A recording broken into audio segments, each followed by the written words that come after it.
dan menghambakan diri kepada Allah.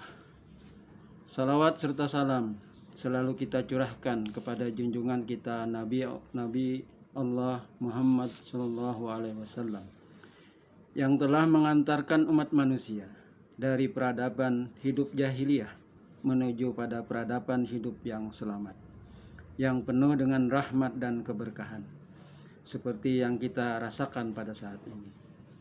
Semoga kita semua termasuk hamba Allah yang taat, yang berhak mendapatkan syafaatnya di hari akhir kelak. Kerabat dengar Radio Suara Banjar rahimakumullah.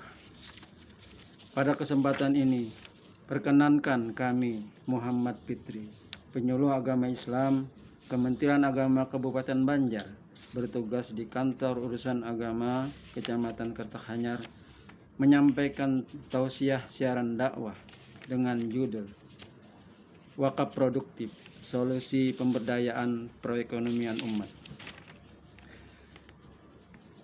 Masalah ini diangkat karena kondisi kita sekarang berbeda dan berubah, paling tidak dalam 2 tahun terakhir. Karena pandemi COVID-19 melanda dan terasa dampaknya, tidak saja di Indonesia, tapi di seluruh dunia. Secara keberdayaan, terutama dalam perekonomian, kita melemah, bahkan terpuruk. PHK massal, daya beli menurun, dan sumber pendapatan berkurang, bahkan hilang. Sehingga diperlukan alternatif sumber daya baru atau memaksimalkan potensi yang selama ini tidak terlihat atau tersembunyi, bahkan tidak tahu. Kerabat dengar Radio Suara Banjar rahimakumullah. Bicara tentang zakat, sedekah, dan wakaf. Dalam kondisi sekarang, bicara tentang bagaimana memanfaatkan tidak hanya selesai pada si penerima dan tidak hanya menjadi konsumtif. Khusus bicara wakaf, pemerintah dan para ulama mempopulerkan dengan melangkah ke depan dengan istilah wakaf produktif. Karena itu bicara wakaf berarti berbicara tentang wirausaha.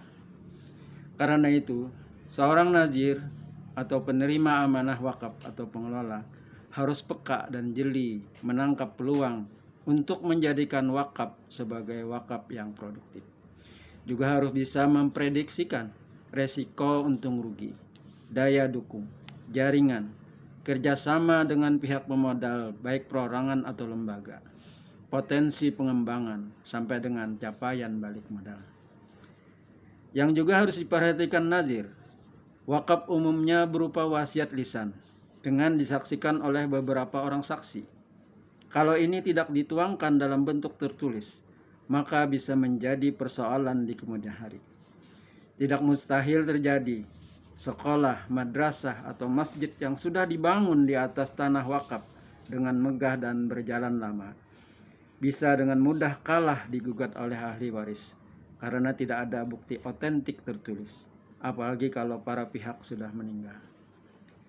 Karena itu menjadikan kewajiban nazir untuk menertibkan administrasi dengan mensertifikatkan wakaf yang sekarang sangat dimudahkan dengan melalui Kementerian Agama lewat Kantor Urusan Agama setempat yang bertugas memfasilitasi, menjelaskan, mendampingi, dan membantu kelengkapan administrasi, belangko yang harus diisi, berkas yang harus disiapkan, sampai dengan ikrar wakaf, yang selanjutnya dapat diajukan ke BPN untuk pensertifikatannya.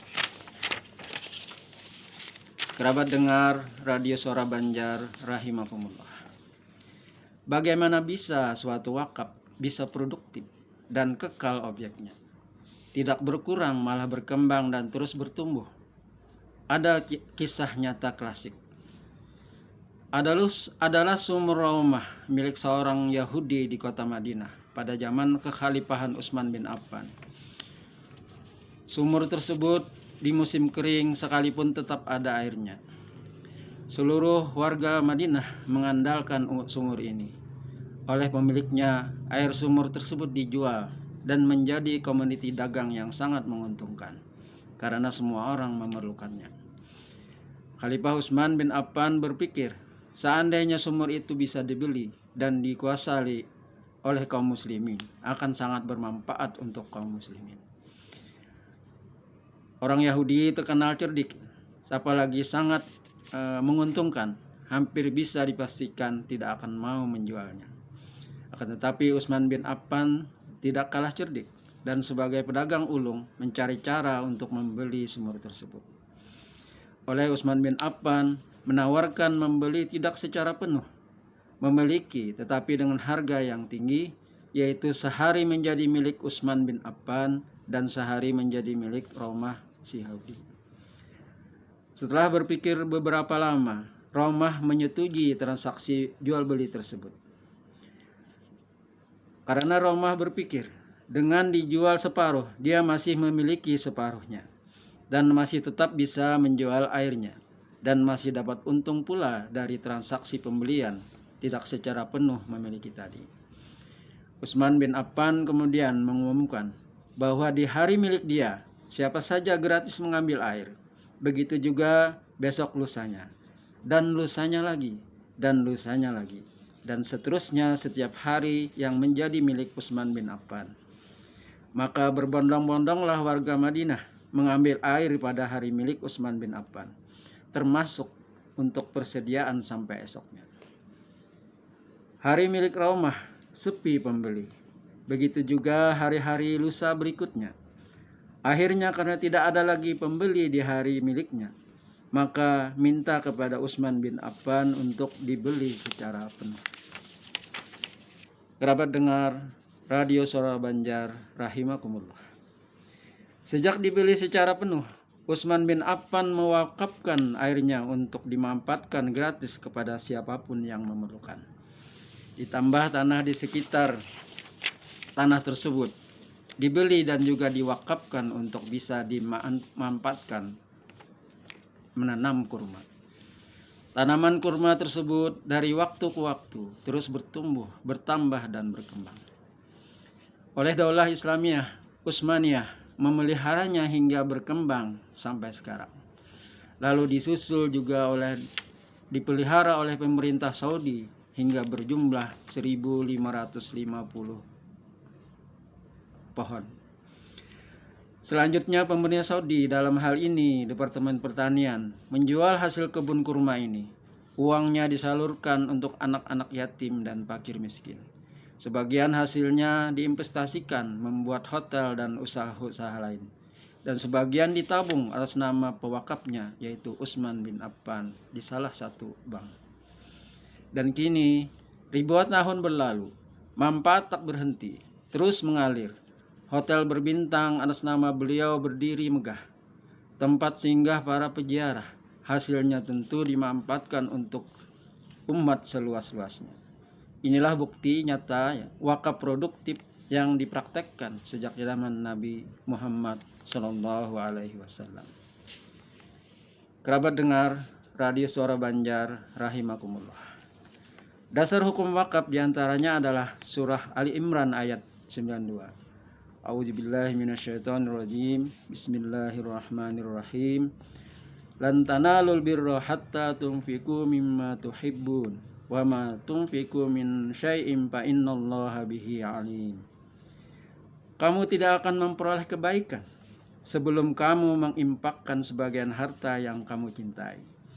Dan apapun yang kamu infakkan tentang hal itu, sungguh Allah Maha mengetahui.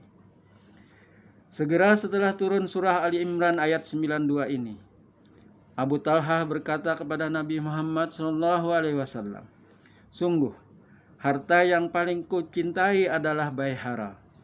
Ia kusedekahkan untuk Allah.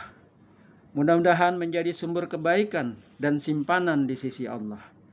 Kelolalah, wahai Rasulullah, sesuai yang ditunjukkan kepadamu. Hebat, kata Nabi. Harta itu menjanjikan keuntungan yang besar, hai Abu Talhah. Sudah kudengar apa yang engkau katakan. Sebaiknya ia diberikan kepada kerabatmu dengan ketetapan bahwa ia diwakafkan kepada mereka. Sabda Nabi kepada Abu Talhah. Dari perkataan Nabi ini, nampak karena tanah Abu Talha dapat dikelola dan menjanjikan keuntungan bisnis yang besar. Maka Nabi menetapkan tanah ini sebagai wakaf yang diproduktifkan atau wakaf produktif, yang keuntungannya digunakan untuk umat. Kerabat dengar Radio Suara Banjar rahimakumullah. Hadis yang diriwayatkan oleh jamaah, yang mana hadis itu menyebutkan bahwa Umar pernah mendapatkan sebidang tanah di Khaybar. Kemudian ia bertanya kepada Rasulullah, "Ya Rasulullah, saya mendapat sebidang tanah di Khaybar, suatu harta yang belum pernah kudapat sama sekali yang lebih baik bagiku selain tanah itu. Lalu apa yang hendak engkau perintahkan kepadaku?" Kemudian Nabi menjawab, "Jika engkau mau, tahanlah pangkalnya dan sedekahkanlah hasilnya." Kemudian Umar menyedekahkannya dengan syarat tidak boleh dijual, tidak boleh dihibahkan, dan tidak boleh diwariskan. Adapun hasilnya disedekahkan untuk orang-orang fakir dan keluarga dekat, untuk memerdekakan hamba sahaya, untuk menjamu tamu, untuk orang yang kehabisan bekal dalam perjalanan atau ibnu sabil, dan tidak berdosa orang yang mengurusnya itu untuk memakan sebagiannya dengan cara yang wajar, dan untuk memberi makan kepada keluarganya dengan syarat tidak dijadikan hak milik. Dalam satu riwayat disebutkan bahwa harta yang diwakafkan tersebut tidak boleh dikuasai pokoknya. As-Syaukani jilid 4 halaman 127. Kerabat dengar Radio Suara Banjar rahimakumullah. Selama ini anggapan kita tentang wakaf, yang pertama, wakaf itu berwujud benda tidak bergerak, seperti tanah. Yang kedua, fakta di lapangan yang dipraktekkan. Di tanah wakaf didirikan masjid, atau sekolah, atau alkah pekuburan.